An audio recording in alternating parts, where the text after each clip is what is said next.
I reflect on the lives of the people before we settlers arrived and am most grateful for their circular knowledge and wisdom that is shared with us. Knowledge and wisdom that understands and teaches the sacredness that all is connected.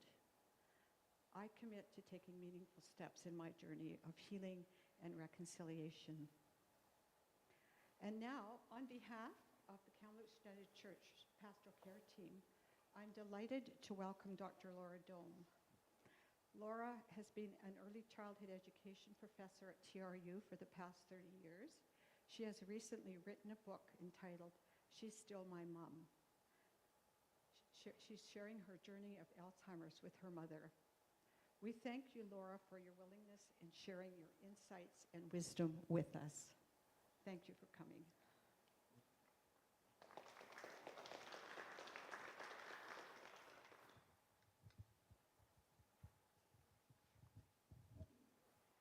Thank you very much, Donna, for that warm welcome, and thank you to all of you for being here. It's a real privilege to be able to be in this amazing new space and to be sharing some of your afternoon together. So thank you so much for being here. Just as we get going, I just wanted to maybe remind some of you or let you know that we will be recording this afternoon's session. So thank you so much for that.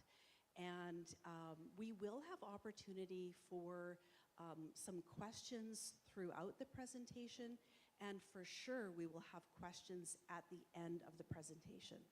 We will have a roving mic, so to speak. Donna's going to be getting her steps in and moving around, but I wanted you to know that the session will be recorded, but the video, good news for you, the video will be only on me, not on you. So if you are someone who wants to share a question either during the presentation or after, it would just be your voice that is heard. You won't be on camera. Okay? Thank you so much. So I'll go to the next slide, and I actually started with the land acknowledgement as well. And it's a good thing we had Donna's, because I can see that it's pretty hard to read this one, at least from where I'm sitting or standing back here. But I'm just grateful that we can gather on this unceded and ancestral homeland of the Kamloops te Secwepemc within Secwepemc Ulu. Grateful to have this opportunity to gather with you. Thank you. Next slide, please. I always like to start with a quote that just kind of sets our intention for the time that we're going to have together. And I've been really touched by the late Richard Wagamis and the work that he has done. He was an Ojibwe elder and lived in the Kamloops area. So he wrote, "We all have stories within us. Sometimes we hold them gingerly, sometimes desperately, sometimes as gently as an infant. It is only by sharing our stories, by being strong enough to take a risk, both in the telling and in the asking, that we make it possible to know, recognize, and understand each other."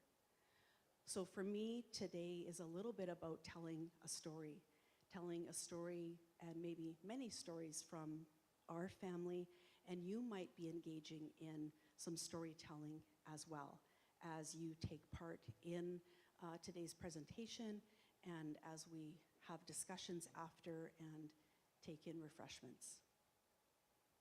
Thank you. So I would like to thank all of you for being here. I'm really grateful to the Kamloops United Church Pastoral Care Team, who were the ones that initiated this invitation back in the fall. Very grateful to Reverend Dr.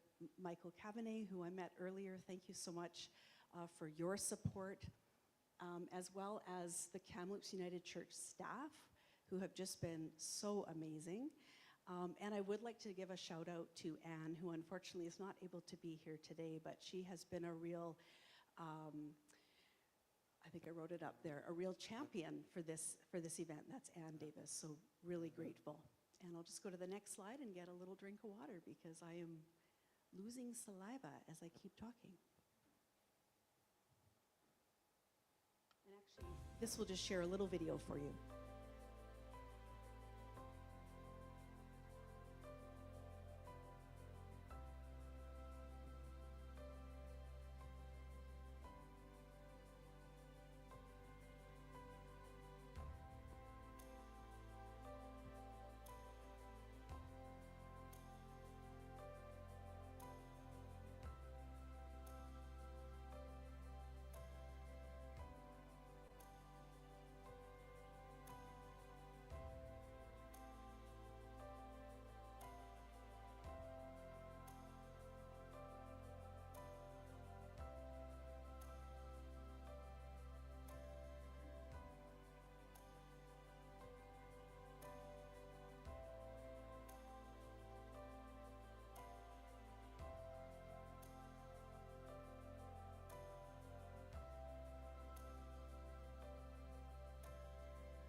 Thanks so much. I thought that was just something that would be a good thing to start with, not so much around promoting the book, which is important too, but just to acknowledge where I'm coming from as an early childhood educator, as well as a daughter of a mom who lived with Alzheimer's, and just acknowledging that while a diagnosis of Alzheimer's can be initially very difficult, it can be devastating, there really can be moments of joy and moments of sharing happy moments together. And I hope to be able to share some of that with you in the coming time that we have together.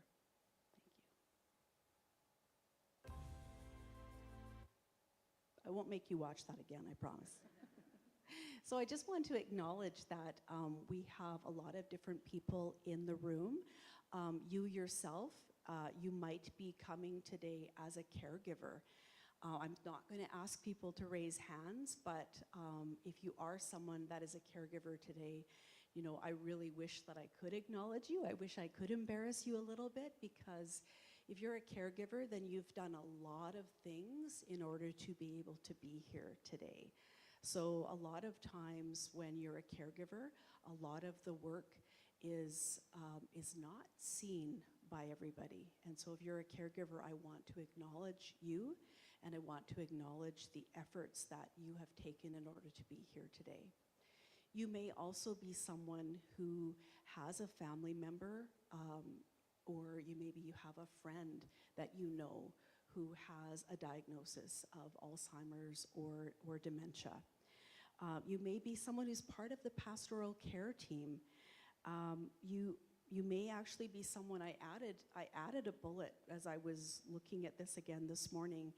You may be someone here who has been diagnosed with Alzheimer's or another form of dementia. Or you may be someone who is a caring member of this community, and you want to support people and you want to learn more. So whoever you are, wherever you are coming from, I just want to say thank you for being here. And by being here today, you make a difference to other people.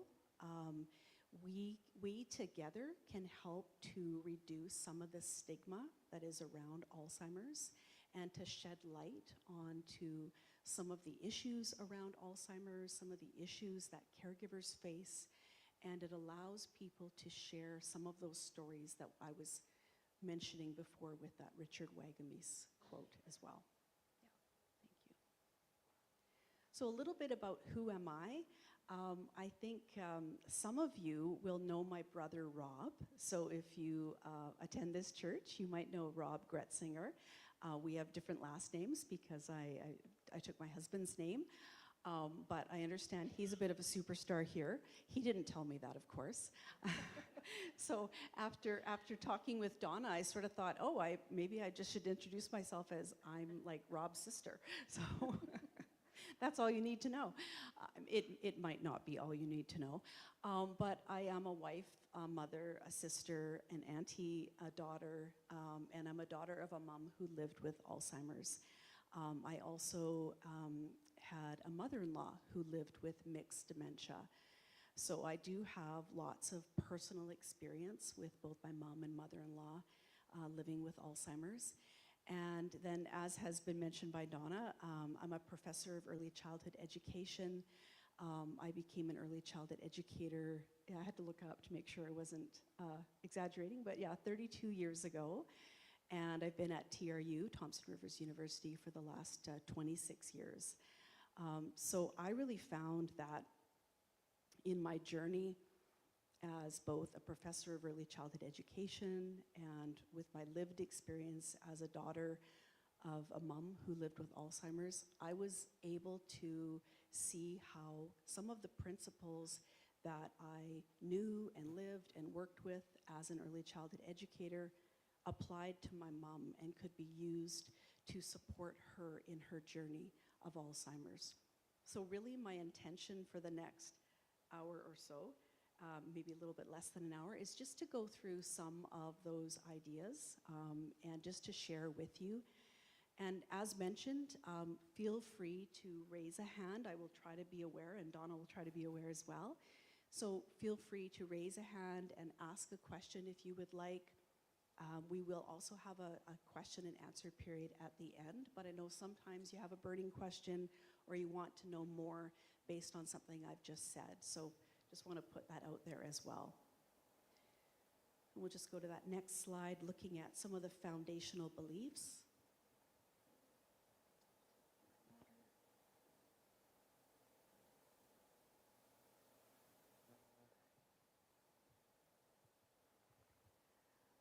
So first of all, just want to acknowledge this beautiful photo of my mom that I just really love. It's a photo of her in a dress that we picked out together at Winners for my brother's wedding, and she picked out the scarf as well.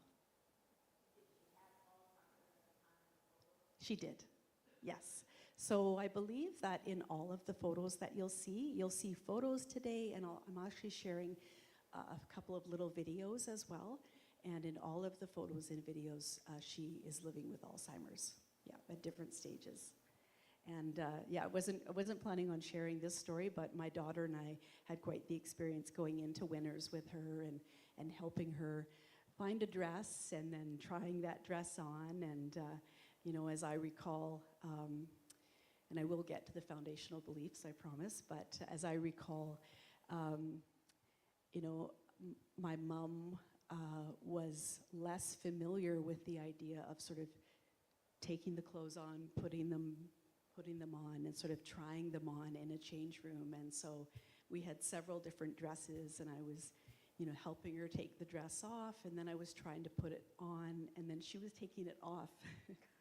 Like she had the taking it off, but not the putting it on. And so it's one of those, my experience with my mom, and if you're a caregiver, this might be something you can relate to as well, is that there's always something new. So there's something new that you're seeing. And I don't mean that is constant, but that change is inevitable. And so for my mom in that moment, I was just saying to her, oh, like I can see you really want to take that dress off, and I'm trying to put it on for you, you know, and that's kind of difficult. But we managed to do it. We found a dress that she liked, and that scarf was one that she just picked out, and we said, let's get it. And so this was a photo that we took because we got home, and my dad is here. I have my daughter who's here. I have my brother is here as well. And I have a dear friend over here as well that I just noticed as well. And so we just wanted to show my dad, and we got my mom all dressed in her dress and with her scarf. So I promise I will not talk about every photo for 10 minutes. but apparently that really spoke to me today. So the foundational beliefs, really when I say she's still my mom, that was a foundational belief for me, that even though she was changing, she was still my mom. She was a different version than maybe she had been in the past, but she was still my mom. And that was a belief that helped me to navigate the journey with her. And then the inherent value and worth of my mom. So even though she was changing, even though her communication may have changed, her way of being with me, her way of being in our family, I was encouraged and inspired by that idea that she had worth just for who she was, not for how well she communicated, not for what she did. And then I think the golden rule really applies here as well. So just following the golden rule, doing to others whatever you would like them to do to you. And I mean, really simply, it's just thinking about if it was my mom caring for me, how would I want to be treated? If I was the one that was living with Alzheimer's, how would I want to be cared for? I found that to be quite motivating. And then these are some of the principles of early childhood education that I found helpful in terms of informing me in the ways of being with my mom. The 100 Languages of Children, which comes out of Reggio Emilia. And I'm just going to be giving little summaries here and then sharing some examples. But with the 100 Languages of Children, it's recognizing that children have hundreds of ways of communicating. They have hundreds of ways of thinking, hundreds of ways of sharing. And so it's not just verbal. And that really was helpful for me to look for ways that my mom was still communicating when her verbal language changed. Observation and documentation. So and observation and documentation, I know we have a lot of nurses in the room as well. It isn't just something that happens for early childhood educators, perhaps in social work as well. But being really aware of what's happening and documenting was really helpful for me. That's something that we do in early childhood education, and it helped me to be aware of what was happening for my mom so that I could process it and I could think about how I could adapt and pivot to her. Then there's the strengths-based perspective, and the strengths-based perspective is really looking at what is going well, what is a strength, and it's the antithesis of the deficit model in terms of what is wrong. So it's an orientation, it's a way of looking at people, and it's looking for what is going well. Recently I heard someone say that in speaking about goodness, recognizing that goodness is here right now. So there's goodness here. We don't have to go looking for it. We don't have to strive for it. Goodness is here. But there are times when we need a supportive friend or family member to help us find that goodness, to help us see the strength. For myself, as an example, I had never really particularly been grateful for my mom's mobility. But as I started to see other people's mobility, I realized, oh, my mom is mobile. Like, she can walk. That was one of the things that she and I did together every week, was we walked around MacArthur Island. Not always the whole island, not always at a fast pace, for sure, but that was something that I hadn't really anticipated. But from a strengths-based perspective, she was mobile. She could walk. There were other things that maybe she was struggling with, but that wasn't one of them. Then there's the concept of emergent curriculum, or following the child. And this is the idea that as an educator, instead of me just deciding what we're going to learn, I want to get to know the children. I want to find out what their interests are. And I want to create curriculum with children. It's co-construction of curriculum. So how that relates to my mom is I was trying to find out what's of interest to her, and not what was of interest to her, but what is of interest to her. And I'll give you some very practical examples of what I noticed. And again, all of these are really related, because if I'm not observing, if I'm not documenting, and again, I don't have to be writing with a pen and paper. I'm not a professional working with my mom. I'm a daughter. But I was documenting in terms of writing afterwards. I was writing and I was documenting on Facebook, which is how the book actually kind of got started. I was taking photos, I was documenting stories, I was sharing what we were doing, and it was friends and family who were saying to me, thank you. Like, you're encouraging me and you're helping me to understand how to relate to my dad. And that's how the book came to be. So that was the documentation, not in a formal sense. And then the concept of magical thinking. So you may be of, many of you might be of the age where you have grandchildren or great-grandchildren, and if you've worked with children before, or you've been around young children, you may have experienced some of that magical thinking where a 3-year-old or a 4-year-old comes up and lets you know, there's a big bear in the backyard. It's so big and it's eating a big pot of honey. And likely you've listened to that story and you've got the body language where you're showing you're interested and you're saying, tell me more, right? If the child isn't scared and they're just very interested in this story, you're gonna lean in and be interested in hearing about what else is out there. Is it just one bear? Are there 2? Are there 3? We don't need to correct a child who is using that magical thinking. And the same goes for our loved one. If and when our loved one is, whether you call it magical thinking or their ability to distinguish between sort of what is truth and what is a story that they're kind of making up, if that story isn't hurtful or harmful to them, then that's okay. We don't need to correct them. So that concept of magical thinking was helpful for me when I thought about my mom. And then educator as researcher.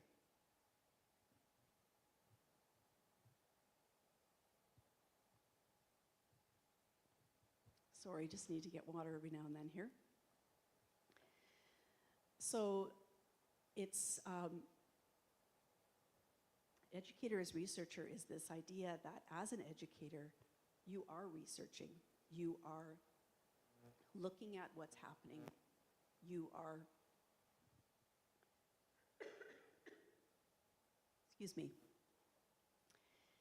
you are posing questions and you're trying things out to see what might happen. So I'll talk a little bit more about that in a moment too. And all of a sudden I have a cough, so bear with me. Can I be of any help here? We're good, unless you wanted to listen to the presentation. We're good. And then finally, the last topic is individualization. I don't really need to be here. I mean, I can be if you And want. this is the idea that we want to individualize how we are caring for people, that we are wanting to meet their needs as an individual, as opposed to thinking that everyone is exactly the same. And perhaps this is a good place for me to share as well that I'm not an expert on Alzheimer's. My area of expertise is as a professor of early childhood education. And really what I'm doing today is sharing stories and sharing ideas and sharing examples. But every person is different and every journey is different. So I certainly am not sharing things as a way to prescribe, but really trying to share hopefully some things that are helpful that you might consider, and you can look and see if that might be helpful for your loved one or someone that you're thinking of.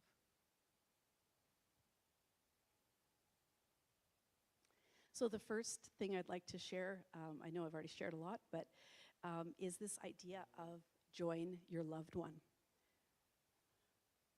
So So I'm going to let you read that for a moment.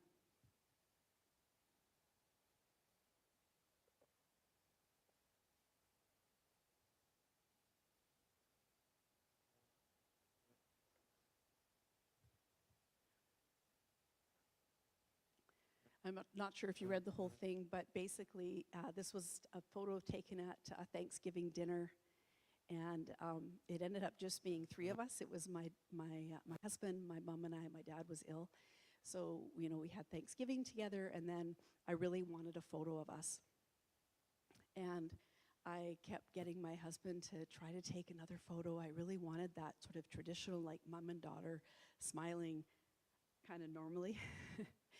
And it wasn't happening, and finally I just realized I just need to join her. Like she's having a great time. I don't need to manage her or micromanage her or try to get her to smile less. I need just to join in the fun. And we ended up, as it says there, with the best photo of the night when I set aside my agenda. So that could be like the mic drop, the presentation's over. If that's the only thing you get, that's fine. It was really pivotal for me. That was kind of where things really changed for me when I realized, join her. Yeah. So here's a little slide on being a researcher and a little bit about what I'm talking about. So you can see that idea of noticing, observing, accepting, pivoting, adjusting, experimenting, and observing. Now, easy to talk about, harder to do, for sure. So I don't want to act like any of this is simple. But it's that idea of, even when you're with your loved one, trying to think about, what if I had that hat of, I'm going to be a researcher, what can I learn? What can I learn from my loved one? What am I seeing? What is my loved one showing me? And being able to take some of that in and then to pivot based on what you're observing. Now, of course, what I want to acknowledge is that when you're doing that, you're likely not just a researcher, you're also a mom or a daughter or an uncle or a brother or a friend.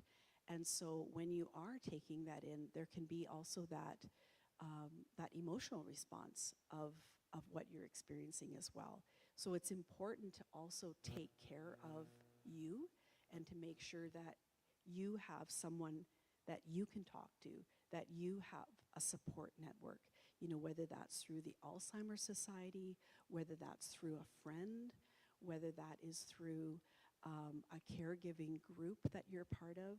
So again, I don't want to ever send a message that the caregiver doesn't matter. And I have some slides specifically around the caregiver. Thank you. So I want to look at props. So using props to promote communication. As it says there, with stuffed animals or baby dolls, I could bring my mom back. So again, this isn't something that I'm suggesting you use for everybody, but I found at a certain point my mom responded really well to both stuffed animals as well as baby dolls. They were a way for her to connect back with us. And I have a little video of this animatronic cat.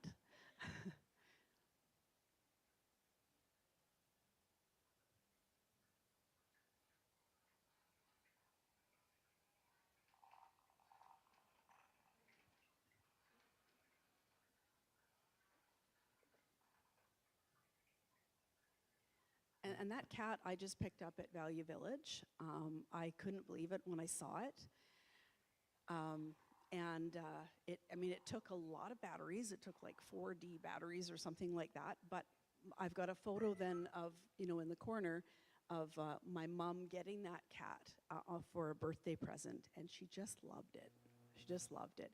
Now, I was, scouring Value Village, and I did find, I do have a little cat that's not nearly as nice, but it does meow and it does walk. And so again, this is something that helped my mom. I think it's one of those things that when you're trying something, you need to be humble, because you might try something and your loved one might say, "Why are you showing me a baby doll? I don't want a baby doll." But it's that trial and error, which is what happens when you're involved in research. Not everything you do is going to work, but you can try something. Yeah. So again, continuing on the idea of animals. So in the picture on the left, you might recognize the hospital gown. So my mom was in the hospital. She was in the hospital a couple of times, mostly just sort of staying in the ER for a time. But there was one time where she was admitted overnight. And you can see how she's responding to the stuffed animal. And that's, again, partly the stage that she was at. But it was a comfort to her. It was something that was helpful to her. And I remember, it's not the same stuffed animal, but because I had to replenish my stuffed animals. But my sister had called me at one point when my mom was in the ER, and she was just saying, like, "Mom is really upset. She's angry." And it's very challenging, because it can be hard to explain why you're there. It's hard to explain why you're waiting. And then when you add in a lack of short-term memory, then just because you've explained something really doesn't help, because the person doesn't remember that. So I was at my office at Thompson Rivers University, and I thought, okay, what can I bring? And I grabbed a couple of books, and I grabbed a stuffed bear, and I went down to the ER, and the curtain was closed, and I just put the teddy bear in, and my mom just grabbed the teddy bear and gave it the biggest hug, and she just calmed down. So I didn't have to go in verbally and say to her, "Mom, you need to calm down. You're going to be here for a while." All I had to do was present the stuffed animal, and it just had the experience of her just, melting. Again, for someone else that might not work. My mother-in-law collected teddy bears, so she had hundreds of teddy bears. So she was another person where teddy bears really worked. And again, as I said here, like, would I normally give a stuffed animal to an older adult? No. But the reason why I was doing that on the far right as a birthday gift of a stuffed dog, which she was delighted with, was because I had observed her behavior. And to be perfectly honest with you, what my mom was doing at one point was looking at even inanimate objects and responding to them as though it was a cat or a dog or a child. So I saw that, and I meant to bring a pillow, and I forgot. But I definitely saw that with a pillow, where my mom, even if it's, something over here, it was a pillow. But then I also saw her with a newspaper. It was just a newspaper on the table, and I observed her sort of stroking it and talking to it, like, "Oh, look at you here. Aren't you lovely?" Now, that's hard to take in, right? That's hard to see as a daughter. So I need to attend to how I'm feeling about that. But again, with that researcher hat on, it's like, okay, so she's seeing things, or she's responsive to maybe animals or children. And that's where I started to bring in animals, bring in, a baby doll. This one actually makes noise. I brought in a pillow that was sensory, so that, because she liked to touch things. So I tried to bring in objects based on what I was observing. So that observing piece is really, really important. And then I'd like to share a couple of examples around feeding your loved one. And so it's important to be prepared to make adaptations. At a certain point, your loved one may not initiate eating themselves, and they may require some support in eating. I made, and so did my family, we made a lot of different adaptations when it came to when it came to the food. And again, it's that balance of if you know that you need to be aware of that, then it can be something you can look for and you can try to be aware of. So in the photo on the left, it's sort of one of those breakfast for dinner kind of foods, and very finger friendly. So food that she could pick up, that she didn't have to worry about a fork and a knife. She could just pick up with her hands. The photo in the middle, that was more of a traditional like Christmas dinner or something, I can tell by the china that I had out. And at that point, with the food we were serving, my mom wasn't able to just feed herself, and so my daughter was supporting her. And the first time that I realized, oh, my mom needs support eating, that was really hard. That was really hard. And so it's again that balance of don't ignore your feelings, don't put your feelings aside, but it's recognizing that in the moment, your loved one isn't able and they're not in a place to support you in what you're going through. They're going through their own journey and you're going through a journey. So as a caregiver or as a daughter or a friend, you still need to take care of yourself, but it's likely not going to be your loved one that can take care of that. So just a word about that. And then this photo on the right, there she's got one of her stuffed animals with her, and she was feeding herself. It was a little mini cheesecake. If you end up getting a copy of my book, the cheesecake recipe is in the book. One of the fun things about the book is that I have included some recipes that are from my mom and were also helpful in feeding her. So thank you. So then continuing on around feeding your loved one, the photo on the left is just a very simple example of a meal that I sent home with my parents. So, grilled cheese and tomato soup, very simple. Grilled cheese, easy to hold. Soup is a little more challenging, but maybe, some dipping, or again, my dad might have been able at that point to help with spoon feeding or what have you. If you're someone who is supporting a family who is living with Alzheimer's or supporting someone who lives with Alzheimer's, helping with a meal can be huge, and it doesn't have to be a fancy meal. In fact, it's probably better if it's not. Something simple is really, really great. The middle photo is a photo of us, one of our family dinners. We try to do those fairly regularly. And again, if you have that opportunity to invite someone over or to go to their house, either way, like sometimes it's too much work for them to come to you. You might, can I come to you? Can I bring the food? But what you'll see is I intentionally had my dad not sitting with my mom. So my dad was my mom's primary caregiver. He did everything.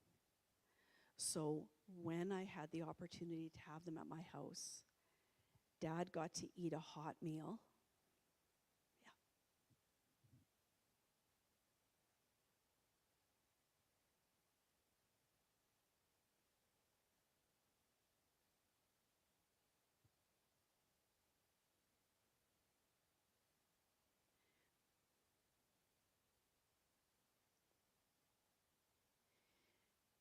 I really raise my hands to the caregivers in the room. It's all encompassing, and I don't actually consider myself a caregiver. I wasn't a caregiver to my mom. I was a daughter, and I obviously spent time with her as she lived with Alzheimer's, but I wasn't caring for her in the way that my dad was. So again, I think we need to do all that we can to support caregivers. And then on the far right, you'll see a picture from the book. I include a recipe for quesadillas. And again, that was really interesting to see. I was out at a restaurant with my parents, and my dad had ordered my mom, a chicken sandwich that she normally would like. And she, just through the course of the meal, she took the bread off and, picked up the sandwich with the chicken breast, and before you know it, the chicken breast had fallen onto the carpet. And again, because I was observing, and it's, I think, also easier when maybe you're not the one that sees the person all the time. Sometimes you have that fresh perspective, but because I was observing, I thought, you know what, I don't think my mom understands the concept of a sandwich. Many of us understand, you have to kind of hold on with two hands, and we know that chicken breast could slide out if we're not too careful. And that's where I started to thinking, okay, because I'm not going to get my mom back onto like figuring out sandwiches, right? Like we're not going to do that. How can I pivot to her? And I thought quesadillas are a great thing because they're kind of held together by cheese and beans and anything else you want to put in there. But you don't have to worry if it's not going to come apart. So quesadillas became something that we started making a lot for her. Yeah. So the 100 languages of children. I talked briefly about this, and again, it's this idea of recognizing that there are 100 ways that children can express what they're thinking, what they're feeling. And I certainly found this to be helpful with my mom. In this photo, she's actually singing. We're at MacArthur Island, and my mom would just spontaneously start singing. And I had to edit the photo slightly, but there actually was a deer in the background. Just you could sort of see the ears popping up. But it was just like delightful. So this idea of, being out in nature and then she's singing, I absolutely love that. So this quote comes from Loris Malaguchi from Reggio Emilia. The child has 100 languages, 100 hands, 100 thoughts, 100 ways of thinking, of playing, of speaking, of marveling, of loving, 100 joys for singing and understanding. So this perspective really helped me when my mom's verbal communication changed. And she had it for quite a while, but her verbal communication did change, and she could still communicate. She could still express what she was thinking and how she was feeling. What did she sing? That's a really good question. She would sing. So the question was, what would my mom sing? And she would sing parts of songs, hymns that she knew. You're going to get to hear her sing in a minute. She would also just sing without words, and it was beautiful, like just beautiful. But thank you. That was like a great segue because you're actually going to hear her sing. So this is a very sort of unprofessional video of my daughter and I and my mom after church in our office, and I think my daughter and I had just finished singing a more contemporary worship song, and then I just asked my mom, like, let's sing God Is So Good. And this was from her long-term memory, and you'll hear 3-part harmony.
And what was interesting about this song was that prior to sitting down, like trying to get my mom, like physically trying to get her into our office was really challenging.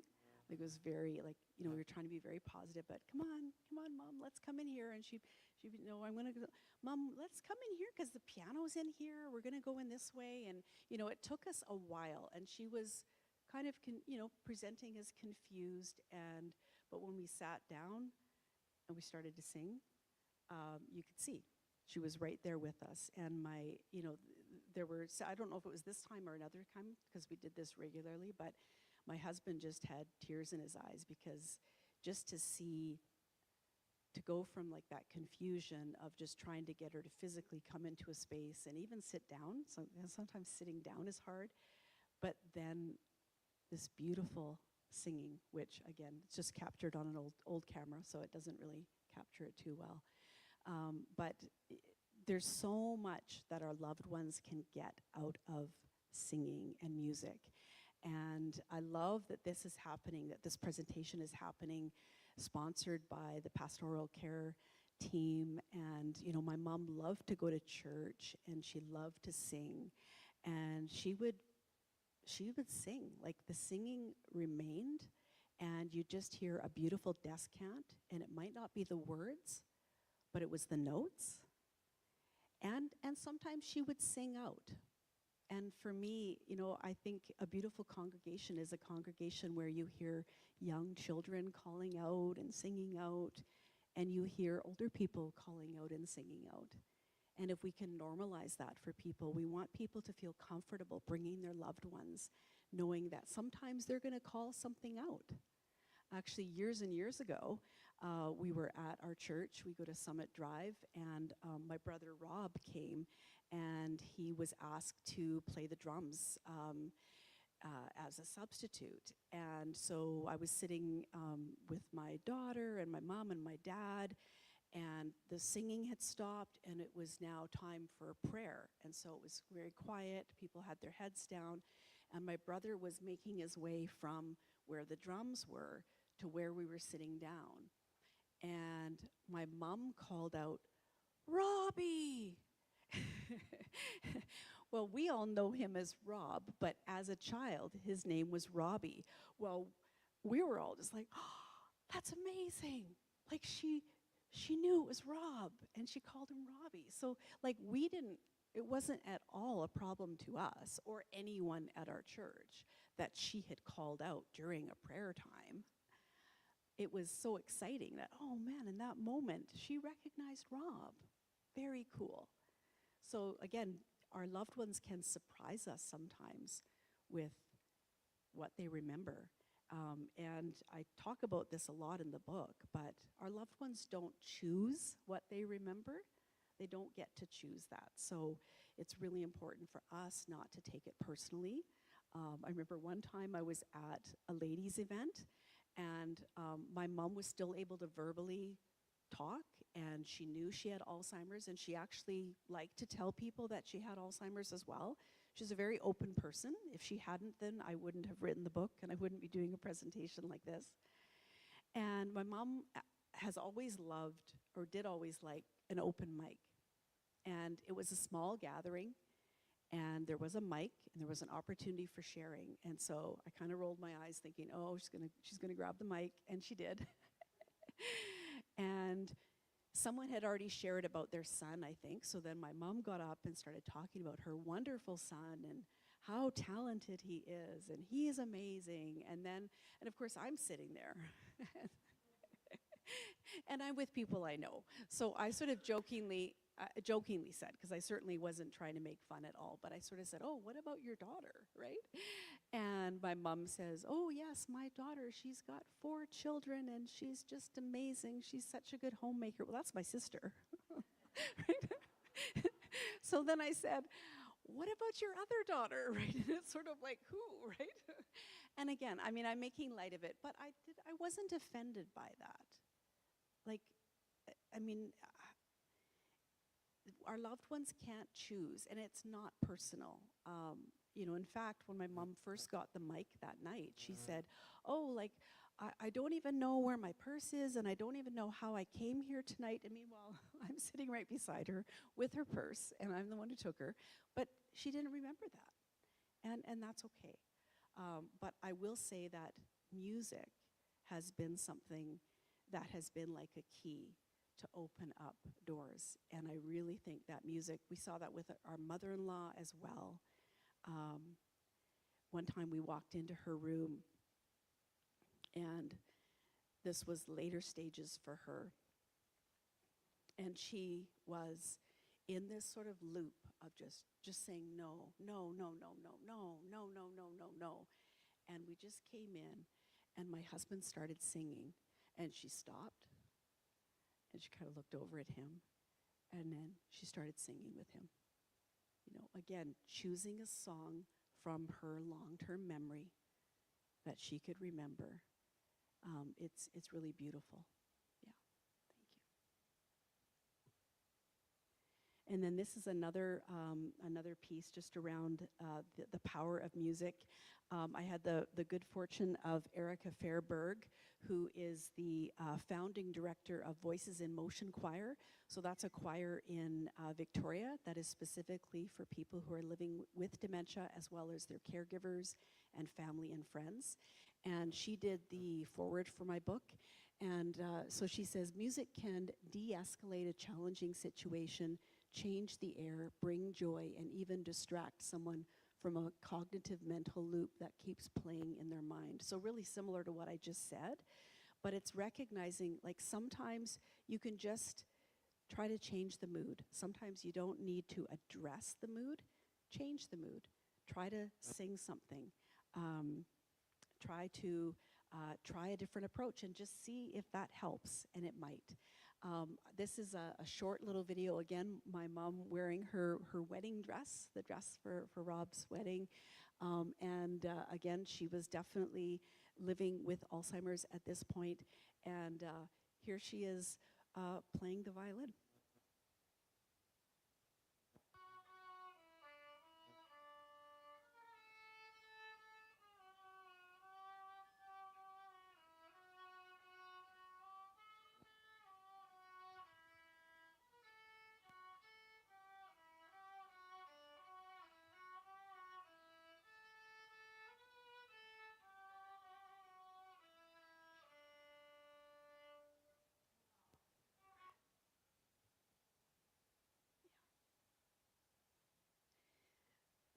And I know I'm already getting choked up about this story, but the picture of my mom, so first of all, the picture on the left, this was a wonderful band that was playing for Rob and Jane's wedding, and my mom had her violin, and spontaneously she got her violin and she was dancing and playing her violin with the band. It was beautiful.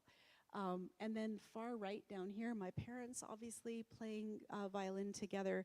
And this was, I think, the 55th wedding anniversary.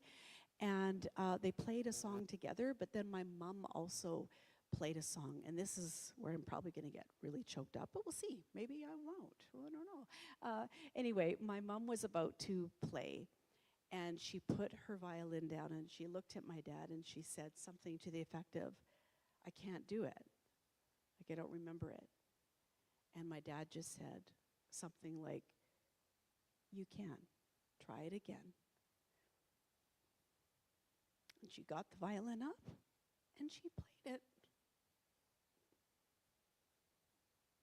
The power of love. Yeah, Dad, if you could say something in the mic, Dad? We did, if you could wait. Today I was up at the Kamloops Senior Village. I go there twice a month and lead singing and stuff like that. And I was just sitting there in the foyer waiting to go down to the rec room. And a handy dart driver came in, gave me a big hug. And she had been one of the handy dart drivers who took Mary often to the adult day program. And one of the things she said was, "Oh, I remember your mom. She used to always bring her violin." She would bring her violin to the adult daycare thing and play for them. And you know, she'd sing in the grocery store, not a song, just 3 or 4 notes. And people would come from the next aisle and say, "Who was that singing?" Because she had such a wonderful voice. I don't know if you know Charlotte Church. She's quite a popular singer, made lots of CDs. Mary used to sing harmony with her and had just really good pitch. Anyway, sorry for butting in.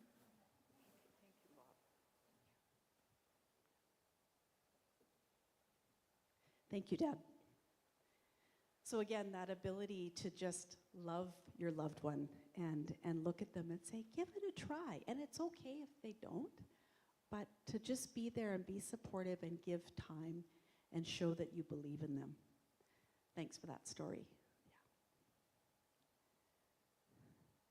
Yeah. So I've already mentioned the baby doll. I mean, I think you can probably see, I have videos of this as well that I'm not sharing today, but I think you can probably see by the way that my mom is holding the baby doll that she loved that baby doll. And again, that was because of observation.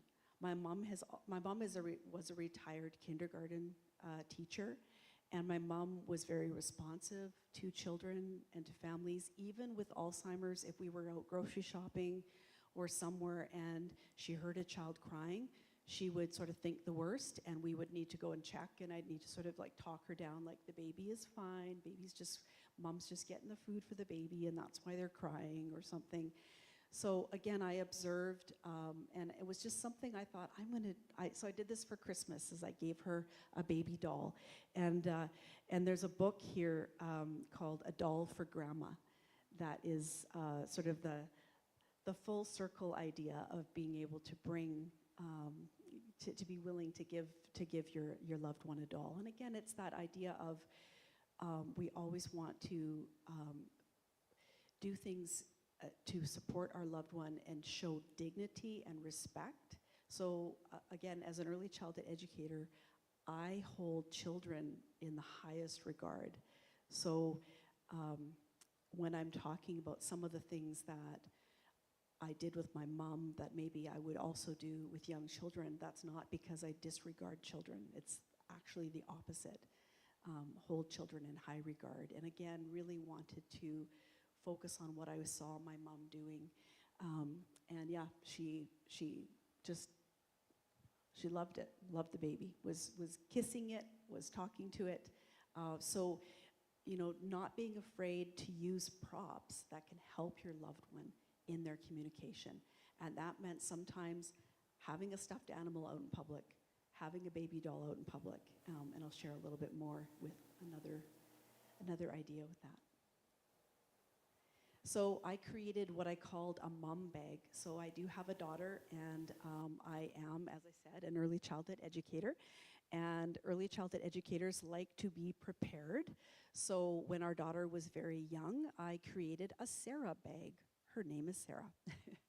And in the Sarah bag, I put things that Sarah liked. So stuffed animals and books and crayons and paper. And so I decided, you know what, another full circle moment for me. I wanted to create a mom bag. So my mom was a monarchist her whole life. She loved royalty, had all of the kings and queens memorized. And so I, in the mom bag, bought royalty magazines and put those inside her mom bag. And you can see the bag on the left. That was like mom bag version 2.0. So in the photo on the right, it is a magazine, and we're sitting again having a family meal. So the way that I pivoted and adjusted to my mom was recognizing, you know what? She's not interested in just sitting down and having small talk while we get supper on the table. She's bored. And it was interesting because even after my mom didn't have the words, and maybe it's like a mom thing, but she would just say, okay. And she would I knew she wants to go. Like, she wants to leave. It's time to go.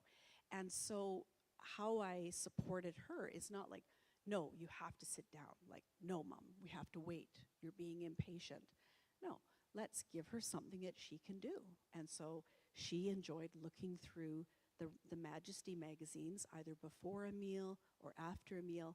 I took the mom bag with me to church. I took it when we went to Starbucks. I took it wherever I was with my mom, the way that I did with my daughter, so that if my mom got bored, she had something she could look at. Now, later on, she was less interested in the magazines, and so you can see I adapted it. Again, she was a kindergarten teacher. I brought in her favorite books. So she loved books like The Runaway Bunny. She almost knew that by memory. Of course, this is a tearjerker. I Love You Forever. I put in some little stuffed animals. So I adapted it to her. Someone else might not want Runaway Bunny, but she had used that book as a kindergarten teacher. That was part of her long-term memory. And I specifically gave her board books, so they would be easier for her to change the pages. And again, it was about not worrying about what happens to the book. It's giving her something that she can use. And this is one of her books. And you can see in the middle photo, she's actually telling some of the story. So like in the photos, it looks like, oh, she's always talking or she's always engaged, but she wasn't. But you can use a prop. And in many ways, what I found with my mom was it was a little bit like being able to sort of throw out a ball, like throw very, very lightly, but throw a ball and see if she could catch it. And I don't have an image for that up here, but what's coming to mind is a tea party that I hosted many years ago. My daughter was there, I had my mom and 3 of my friends, and my mom had had Alzheimer's for quite a time, but she was still verbal, but she had less access to some of her long-term memories. And so what I realized is, we're all women and we're all educators around this table. So I started to talk a little bit about that. And then I was saying things to my mom, like, Mom, remember when you had your kindergarten class? And remember you had that awards ceremony at the end of the year. And then my mom responded to that. And she had things that she could add to it. Then she'd be done. And then I would throw her another little ball. Mom, remember you had that feelings puzzle for the children. And she would say something else. And I have to admit, I think it was during and likely after, I got really emotional because I realized I'd actually kind of forgotten that she had been a kindergarten teacher.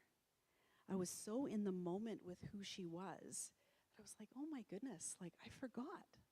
Like my daughter is an early childhood educator as well, so there's 3 generations of women who are in education, but I had forgotten. And my mom had lost the ability to initiate that conversation, but she could join in, and she shared so much.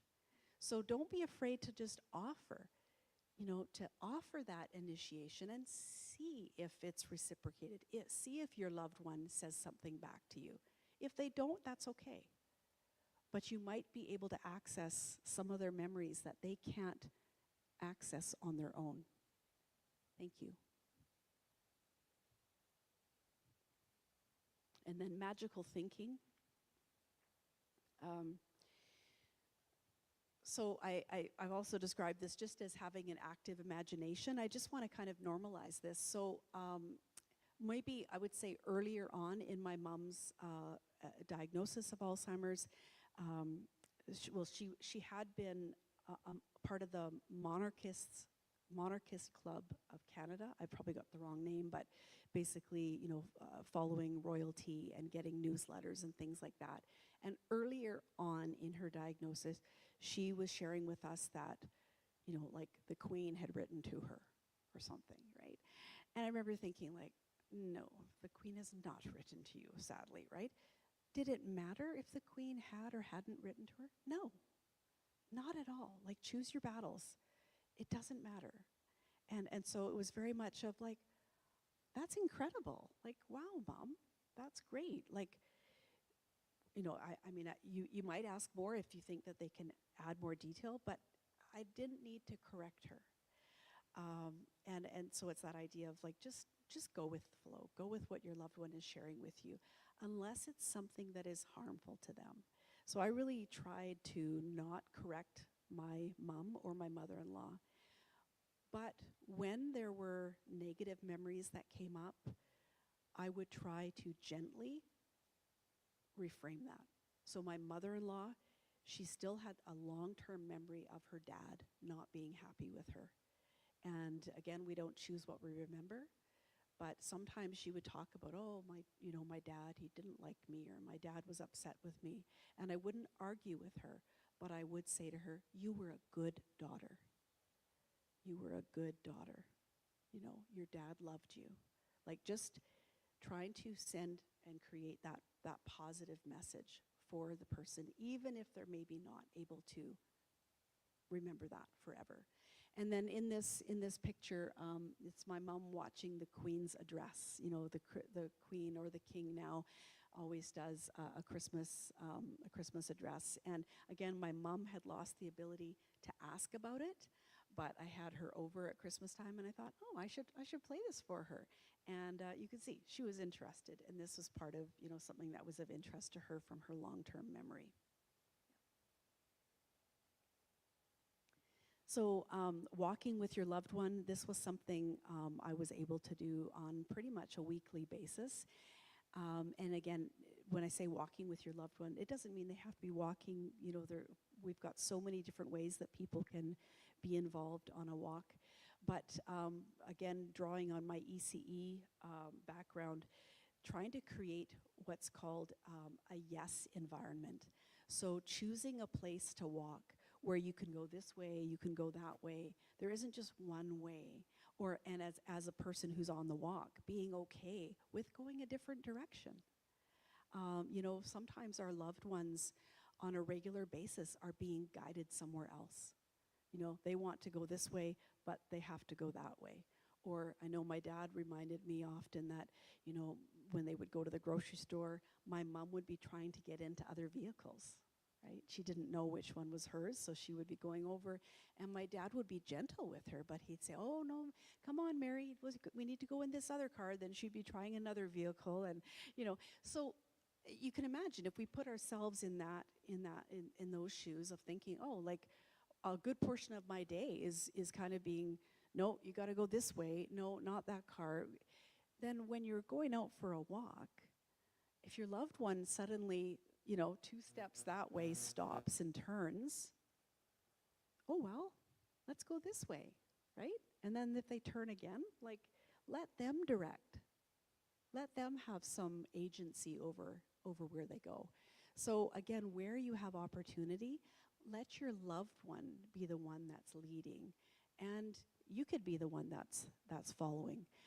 Just a practical consideration, if you are going for a walk and your loved one is walking, choosing a path where there are benches can be really helpful, just because your loved one might get tired, you might get tired, and it's lovely just to be able to sit and just listen to the bird song, catch your breath, and then get up. So care for the caregiver. The caregiver is really important here, and I again want to stress that as much as our loved one who is living with Alzheimer's is really important, the caregiver is very important as well. So as you are able, you know, expanding your network, bringing other people into your journey so that you're not alone. This image on the right was an image that sort of showed the different people that were involved in my mom's life, so the different support she was getting. Now, of course, that doesn't adequately show the amount of support, because most of her support came from my dad, who was her caregiver, but she had support from other people. You know, she had a doctor. There was the Alzheimer's Society. The nurse next door at some point. We also had the day program. It was important that it wasn't only my dad. The day program was hugely helpful in enabling my dad to still be a caregiver for her. So, you know, building your connections, joining a group, and making time for you, which can be very counterintuitive and very hard to do. And I'm certainly not, I don't want to be in a place of telling you what to do. But, you know, if you've got family or friends who are encouraging you to do something for yourself, listen to that. You matter as well. It's very difficult in some of these situations where, you know,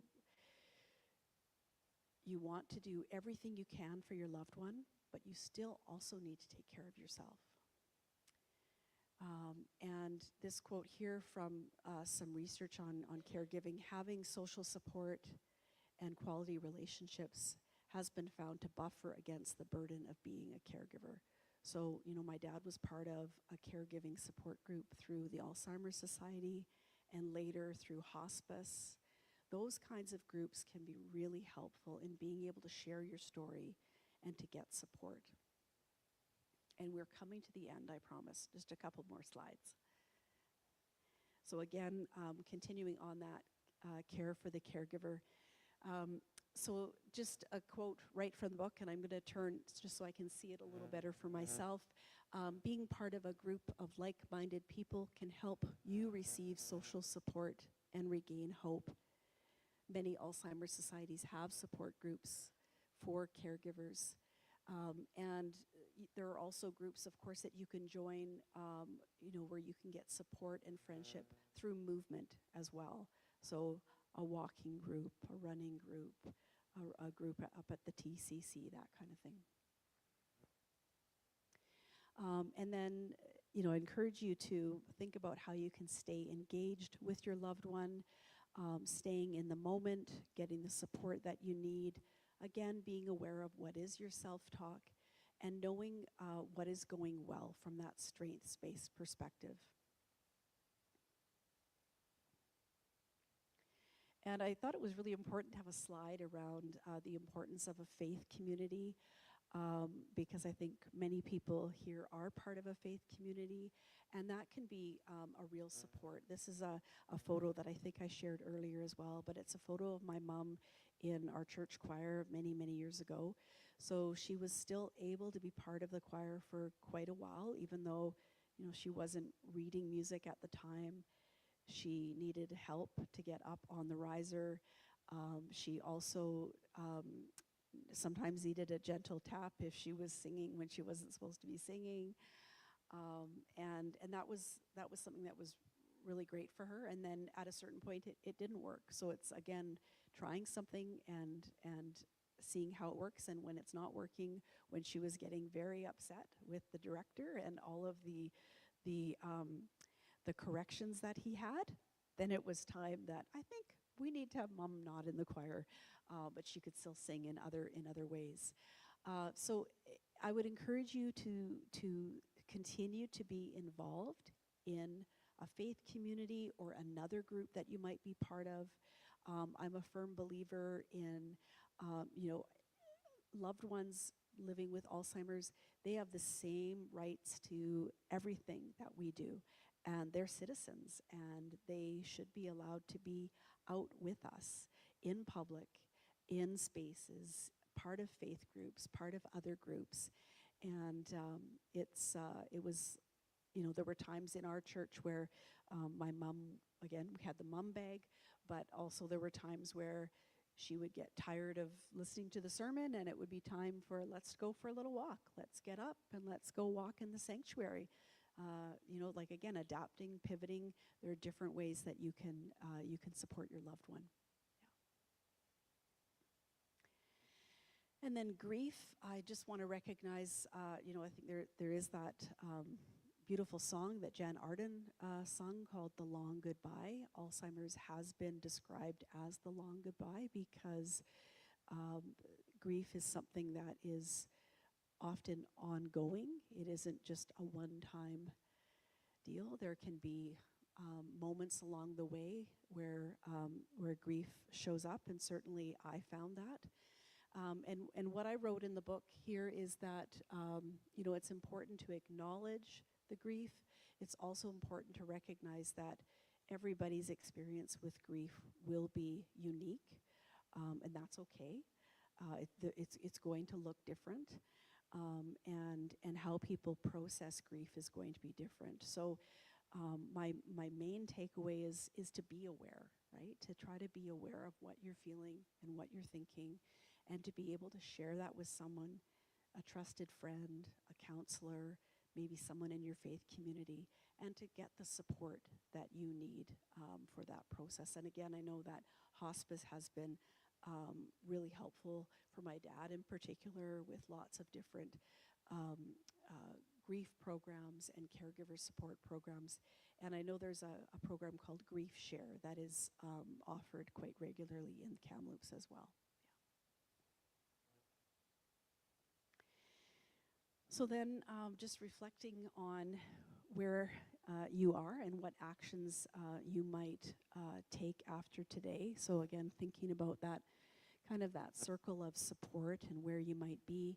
You know, if you're a caregiver, my question to you might be, what is one thing that you can do to take care of you today? If you are a family member or friend, what is one action that you might take to support your family member or friend? You know, because we want to try and make this manageable and doable as well. And then pastoral care team members, because I know we have a number from that group. What is one idea that you might take into your next visit?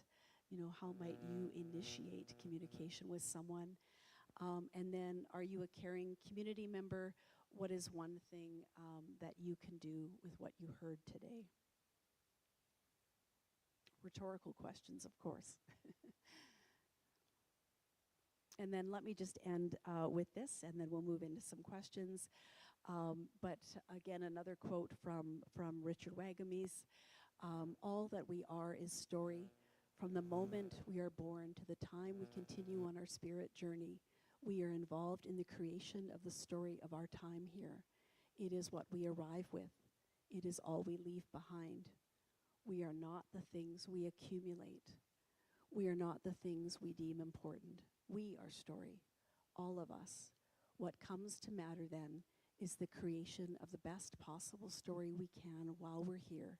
You, me, us, together. When we can do that, and we can take the time to share those stories with each other, we get bigger inside. We see each other. We recognize our kinship. We change the world, one story at a time. So thank you very much for being here today. And I'd like to just open it up to questions. Again, the camera will not be on you, but we will use the mic just so that people can hear, and we'll be able to have that as part of the recording. So questions or comments?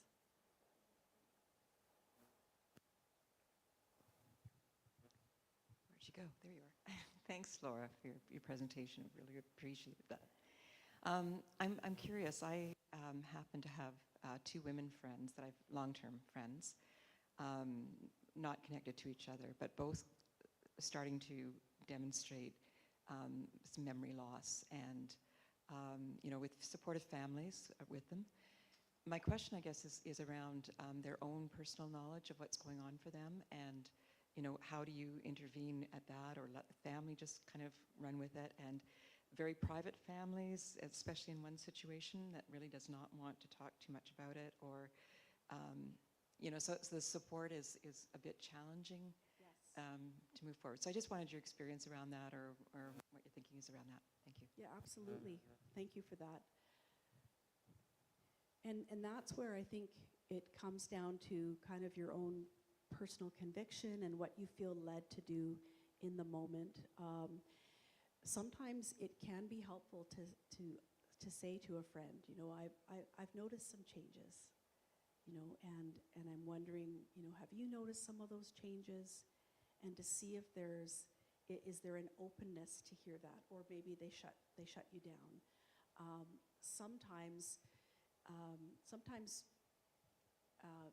people will be aware, but maybe they haven't talked about that with another family member, or maybe they have, and the family member has said, oh, I think that's just normal aging, you don't need to worry about that. So I think I guess my personal approach would be to err on the side of saying something sensitively, but to just play it by ear in terms of how does the person respond. It might be that they are aware of something. It might be that they're not. I had a situation recently heard of a situation recently where, a friend was aware of some changes and did say to another friend, like, I think you need to talk to your doctor. I've seen some changes. And in that situation, the friend was really grateful that this other friend had reached out. But I know that that's not always the case. So it's tricky because there can be denial, right? And denial is a protective mechanism. So it's tricky, and it might be something you try out, and maybe you leave it, and then you come back a little while later. Sort of, it's almost a testing of the waters. Yeah, thank you. Just get the mic if that's okay. Donna, over here. Thank you, Donna.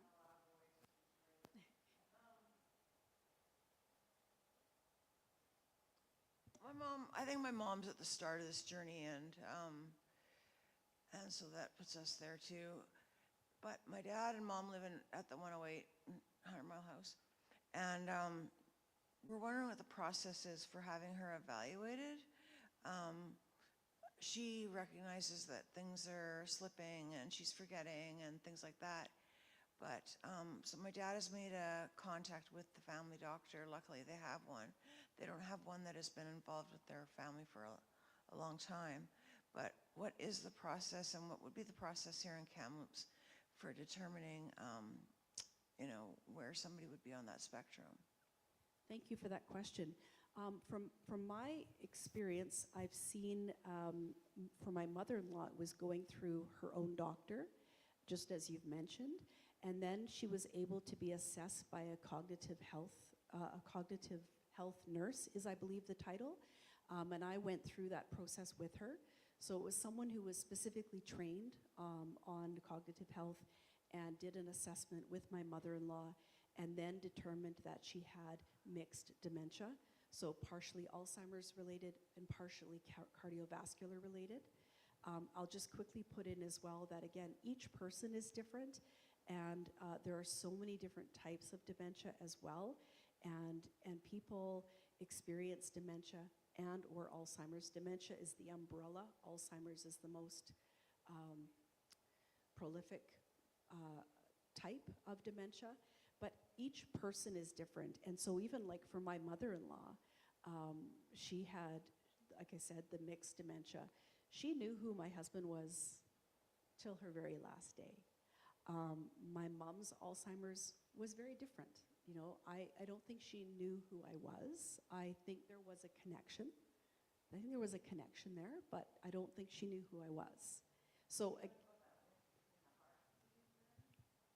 Probably a factor with my mom too in regards to the mixed dementia and how's the heart linked? yeah, so I don't have that expertise, but there was, for my mother-in-law, it was cardiovascular related, and she did have some heart disease as well as Alzheimer's. Okay. So it's, how it manifests and how it comes it can be very different. Right. And my mother-in-law, like, she knew she had 5 children. She knew all of her children right to the end. She was, 89. We again, trial and error. The cognitive nurse had said to us, she will probably start to slowly forget who people are. So, if we had a big family photo in her assisted living home, and I had put like little sticky notes of who everyone was, she was not impressed. Not impressed at all. She was very unhappy with us for doing that, and she didn't need them. Yeah. So sometimes you're going to try something and it doesn't work, and that's okay. Yeah. So again, that was through the doctor, and then my mom, her diagnosis came through a geriatric psychiatrist. Oh, okay. So I think a doctor is a good place to start. And my Sure. mom was first diagnosed with cognitive impairment, and then later the Alzheimer's diagnosis came. Right. And I'm taking the floor here. As the primary caregiver, which would be my dad,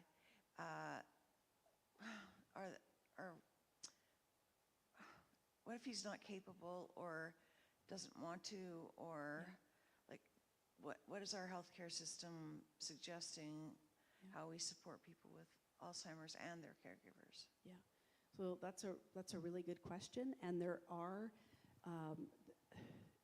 generally speaking, I mean, there are places for our loved ones to go, but there are wait lists, and so it's really important. And I think we've got a comment over here, maybe a question, but oh, perfect.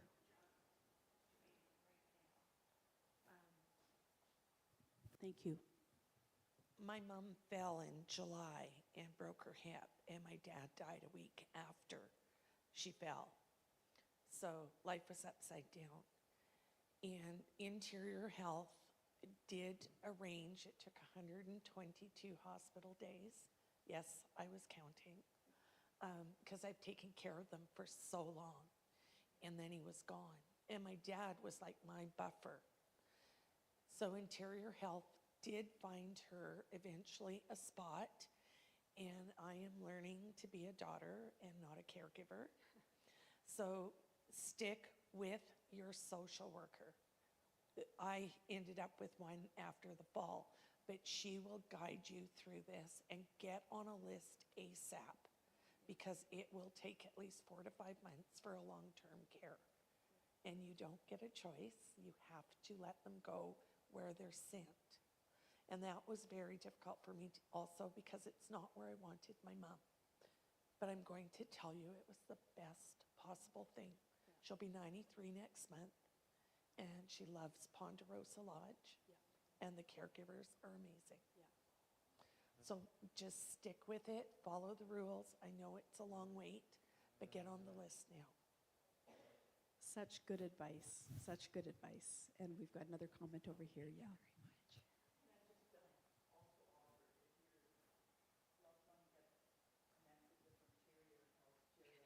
Psychiatrists. They also have a very good team of psychologists who do testing for psychiatrists, and then they work as a team. And I think what's so great about that advice as well is to get on the list. You will be offered things when you're in the hospital. You will be offered to talk to a placement specialist. You will be offered to, we talked with, I don't have the right names, but there was I think our regional nurse or something, we had regular meetings with them. And again, I was strongly encouraged, just as we've already heard, get on the list, even if you're thinking, I'm not planning on putting my loved one into care, because you don't know what the situation is. You don't know that 2-3 months down the road, something might happen for you. And for me, it's just keeping your options open. I'll be very open and honest with you and let you know that my parents had looked at different places, and they had determined what places they were willing to have my mom go. And when their time came, and again, they were not in a crisis situation, but when their name came up on the list, my dad was not ready to have my mom go into care. But at least he had the choice. So just because you have your name on a list, again, if it's not a crisis situation, you don't have to put your loved one in a particular home. But to have that option for you is a good option. And I think there was a comment over here. Thank you, Donna, for being our roving mic person. Thank you, Donna. Laura, that was really, really informative. The question I have is going to sound like a really selfish one. It's about me. I have no family. I live alone. Who's going to notice? How's that going to work? That is such a good question, and you're not alone in having that question. My response in the moment is, I think, when we think back to a couple slides ago of the person in the center and all the different people around, I think, rhetorical question, who's your support network? We don't need to have a diagnosis of something, before we have that support network in place? Who are the people that check in with you and you check in with them? Who are the people that you meet up for coffee on Thursday mornings, or you go for a walk at the TCC on Saturdays? Who's going, maybe the rhetorical question is, yeah, I think I'm answering your question with your question. Like, who's going to notice? If your answer, and I'm not saying it is, but if your answer is, I don't know if someone would, then let's make some changes now, right? Let's make some changes now. Let's talk to a friend now and say, you know what? I'd like to up our friendship a little bit. I'd like to connect a little more regularly. I'd like to have, would it be work with you if I checked on you, you're gonna check in on me? You know, like almost that term of accountability, but it's not accountability, it's more like It's care. Care, loving care. But there's nothing wrong with initiating that. And I think that, like on my other side, I do research on early childhood educators and educators getting the support that they need. And one of the things I say to early childhood educators is, don't wait for someone to say, can I be your mentor? I really want to support you, right? Initiate that yourself. So I think what you're asking is brilliant. And I'll bet you'd have people in your life who would be grateful to be asked that and be ready to say, and yes, I'm looking for that too. Not selfish at all. Laura, thank you so much. You've been very helpful. My wife's brother has some form of dementia. And in conversations by phone, because he lives at the coast, I made the terrible mistake of always being logical. So I decided when there's a conversation going on, I will opt out and leave it to Joan, because she's very much more correct than I about how to handle it. So you've been really helpful to me in reminding me that you can't be this logical thing, you've got to go with the flow. The other thing I want to ask is, we toss around the terms dementia and Alzheimer's kind of freely, but from what you're saying, they're not. Dementia is kind of an overall plateau, and Alzheimer's is some particular form. I don't want to cause you a long dissertation, but can you give a quick example of how Alzheimer's is specific and dementia is a generalization? Sure, I don't know that I can add more to what you already articulated, but dementia is the umbrella term, and then underneath dementia would be Alzheimer's, Lewy body, which I'm not sure if I said that correctly, other forms of dementia. So that's the other piece, is even hearing that someone has some dementia, there are people that can live decades with dementia, and they might have issues with their frontal lobe, so they're not able to get up and speak without notes, but boy, they can sure write notes and do a lovely job speaking. So I think that's the other piece, is really reframing what we consider dementia to be. And really even when it comes to Alzheimer's, again, if I think about that golden rule, I would prefer someone to have some knowledge, but to get to know me, not just assume they know everything about me. But I love what you said about that. Thank you for sharing that example of self-awareness, right? It can be very difficult, especially if our loved one has been logical. My mother-in-law was very logical. My husband and I always joke about how, he was born in a home where things were black or white. I was not. I was born in a home where there was a lot of gray. But for my husband, his mom was very logical and valued truth. And when she was moving into her assisted living home, one of the things she said, and it was just on the cusp of getting her assessed, and she said, well, I really hope my TV works when we get into the assisted living. And we were sort of saying, well, Mom, what do you mean? Like, what's happening? Well, it's just repeating the shows. Mom, it's not repeating the shows. Mom, maybe I know the news is probably playing, like they have the same news at 5 and then 5:30 and then 6. No, it's on Wheel of Fortune. It's the same show. Well, I have to say, like, again, we learned through making mistakes. My husband in particular, in this situation, it was very hard for him to let, because his mom had been so logical her whole life. But her experience was, no, my TV's not working. When we finally got on board, we realized, okay, we have to let this go, like, and join with, yeah, hopefully it will work, right? Hopefully it will work in the new place. And I think it did. I think it did work in the new place.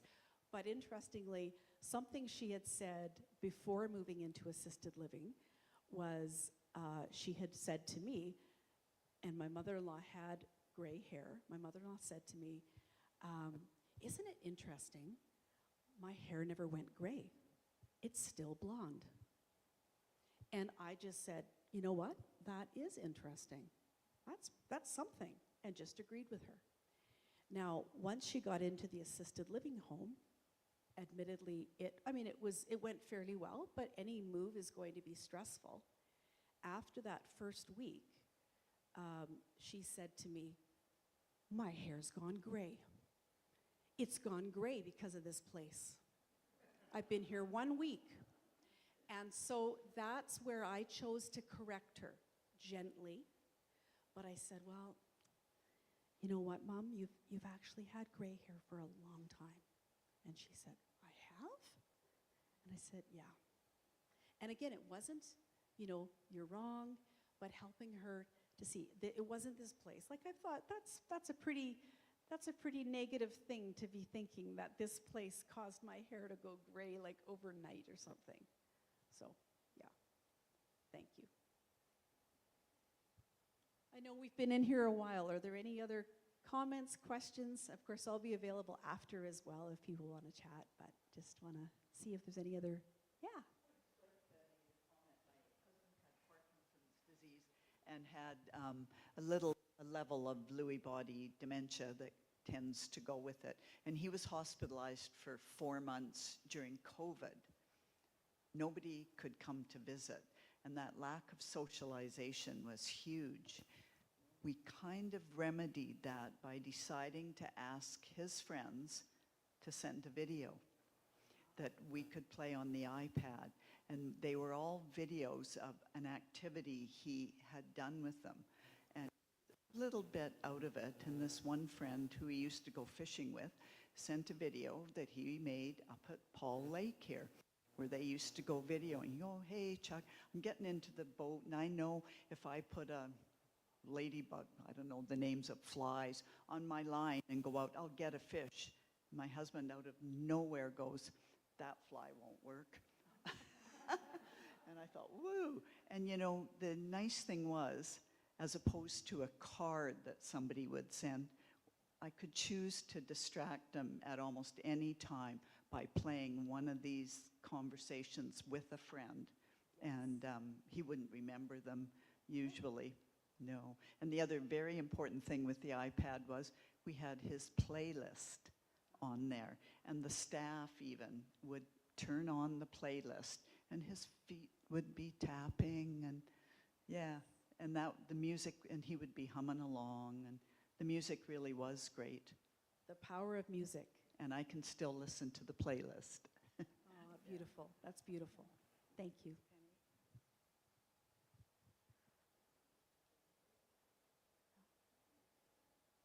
Laura, by sharing this very intimate journey with your mom, you've given us really great strategies, I think, in how we can best support those in our lives who are experiencing dementia. Thank you so much for coming, giving of your time and your expertise, and also your passion. So we're going to, before I go, just a sec. I've got a Laura bag to give you. Oh my goodness. Thank you so much. You are very welcome. And Laura has her books for sale in the foyer out here. And there's coffee, there's tea, there's goodies. So please take time to visit, and Laura will be there if you have any more questions. Thank you so much, everybody, for coming. Thank you very much. Thank you so much. Thank you so much.